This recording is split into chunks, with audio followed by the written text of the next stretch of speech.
Hey guys, um, just want to share some thoughts with you about the whole tariff situation and things related to that. Uh, you know, we've got these tariffs, in particular the tariffs in China. Uh, it's my honest belief that through sheer force of the American public, these tariffs are going to go away sooner rather than later. But with that said, I wouldn't bet my life on it. I think we're dealing with some leadership that is, irrational and not really dealing with facts or data, and not making decisions that are designed to benefit the American people in the short term or the long term. There's just nothing good about the situation that we're in. But with that said, I still think that when the public sees what their typical Walmart or Target looks like come mid-June and mid-July, I think there's going to be hell to pay. I mean, just to put it bluntly, I think there are going to be people screaming all over the country and truly angry. But in the meantime, it is what it is.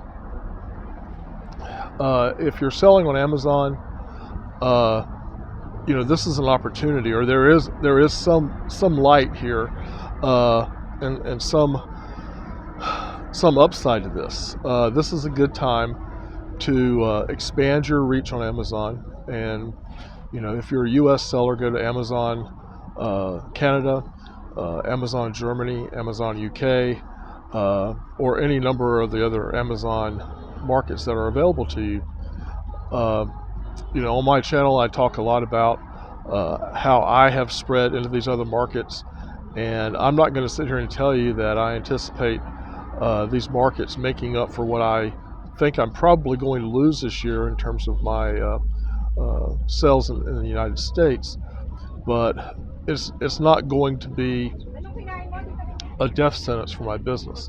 I do anticipate seeing significant growth in my overseas endeavors, and hopefully there'll be something that I can salvage out of my U.S. Sales, going into Q4, maybe even into Q3.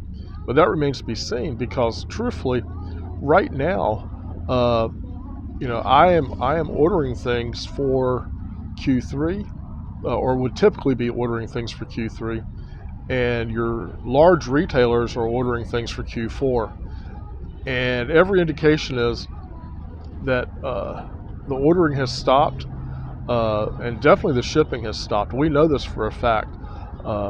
If you look at things, the Baltic Dry Index, which shows you, kind of the state of shipping globally, it has fallen off a cliff in the last 14 days or so.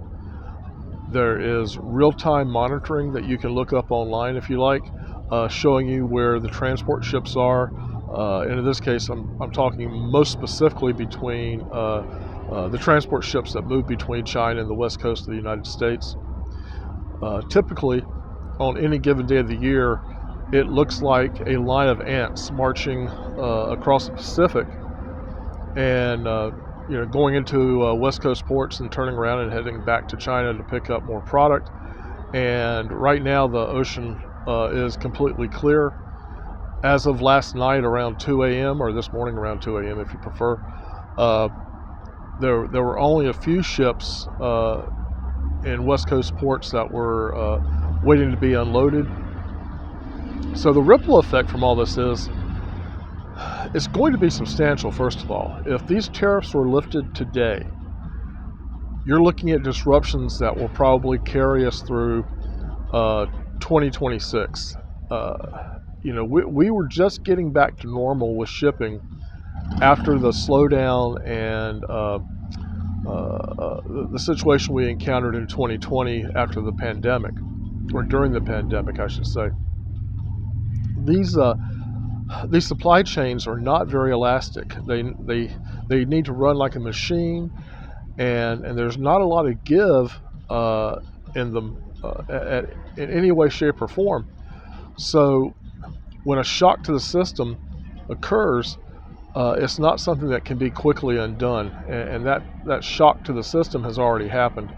So, like I said, even if these tariffs were completely removed today, we'll probably be feeling the after effects of these tariffs for the next 18 to 24 months, to one degree or another, in terms of shipping speed, the cost of shipping, and a variety of other things.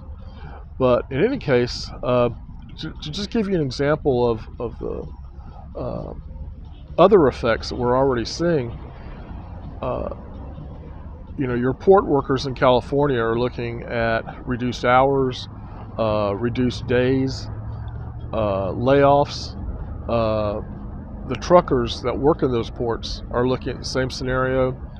The over-the-road truckers who come into those ports to pick up loads are not finding the loads that they're accustomed to finding, which means they will make a lot less money.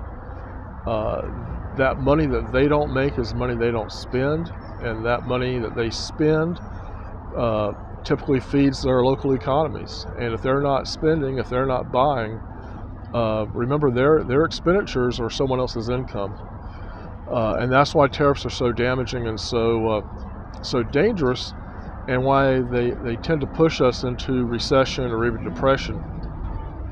So, as gloomy as that sounds, I'm trying to find something positive to say, and I'm having a hard time finding it. One thing, again, if you're an Amazon seller, the one thing to remember is that those tariffs only apply to the U.S. You can still, as a U.S. Amazon seller, you can still buy products in China, but have it delivered to Europe, and you don't pay those tariffs. And that's why it's such an opportunity for you to expand your footprint in the Amazon marketplace. For some reason, a lot of people I talk to think that the whole world is placing tariffs on China, and they're not. We're pretty much the only ones in line to do that, and we're going to find out. We're going to find out.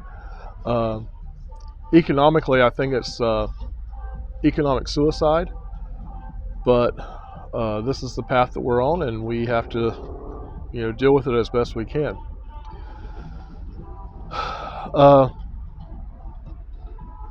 On to another topic, or on to a similar topic, I should say. Now is the time of year when your